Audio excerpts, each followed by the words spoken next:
এই অবিচার অন্যায়ের বিরুদ্ধে অবশ্যই নির্বাচন কমিশন ব্যবস্থা নেবেন, আমি আজকে সে দাবি করছি।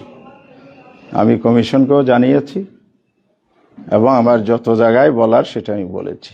আমি অপেক্ষায় রইলাম ওনারা কি ব্যবস্থা নেন। দ্বিতীয় হচ্ছে, নির্বাচনী মনোনয়নপত্র যাচাই বাছাইয়ের শেষ দিন হবে 4 তারিখ। এখনো সুযোগ আছে এটাকে আবার শুনানির মধ্যে আনা। ওনারা বলবেন প্রভিশন নাই, কিসের প্রভিশন আপনি দেখান? ফেসিবাদের আমলের মামলা নিয়ে আপনি তামাশা করবেন আর আমার উপর আইন দেখাবেন। এই আইনকে আমরা জনগণের পক্ষ থেকে আমরা মেনে নিতে পারি না।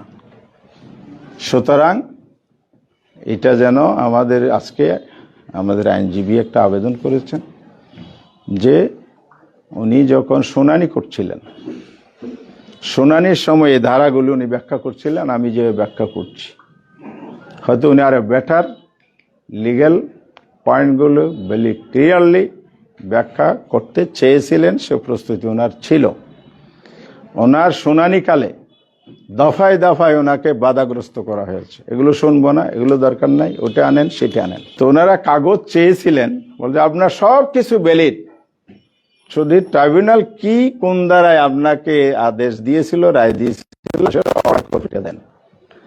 অর্ডার কপিটা ওনারা ঠিকভাবে পড়লেন না, আপনি কি আর্গুমেন্ট করলেন না। যারা এই পর্যায়ে লেভেলে, তারা হতে পারে তারা আইনে প্র্যাকটিস করেন না, গ্যাপ থাকতে আইনজীবী এখন যিনি ডিসাইড করবেন, রিটার্নিং অফিসার সাহেব, সমান মর্যাদারে কি বলছি, উনি যদি বায়াস হয়ে অন্যের কথায় ইনফ্লুয়েন্স হয়ে এগুলো করেন, এটা খুবই দুঃখজনক। তাহলে এখানে নিরপেক্ষতা থাকবে না।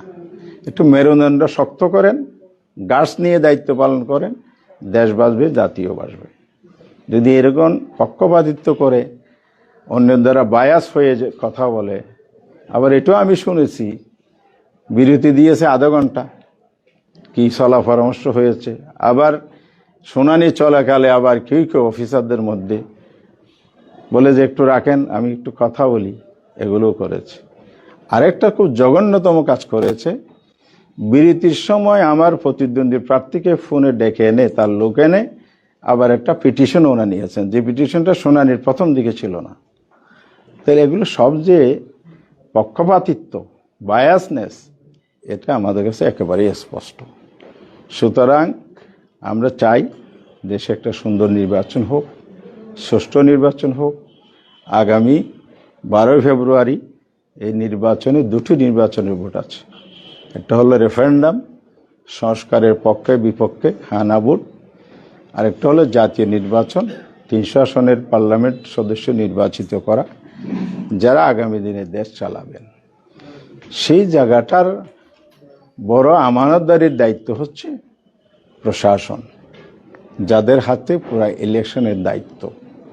ওনারা যদি নিরপেক্ষ না হন, ওনারা যদি বায়াস হন, ওনারা যদি ফেসিবাদের দোসর হয়ে কাজ করেন, নির্বাচন বানচালের ষড়যন্ত্রের সাথে লিপ্ত হয়ে যান, তাহলে এটা জাতির জন্য বড় দুর্ভাগ্যজনক হবে।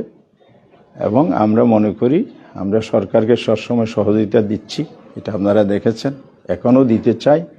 সুষ্ঠু একটা নির্বাচন হোক, এটা আমরা চাই।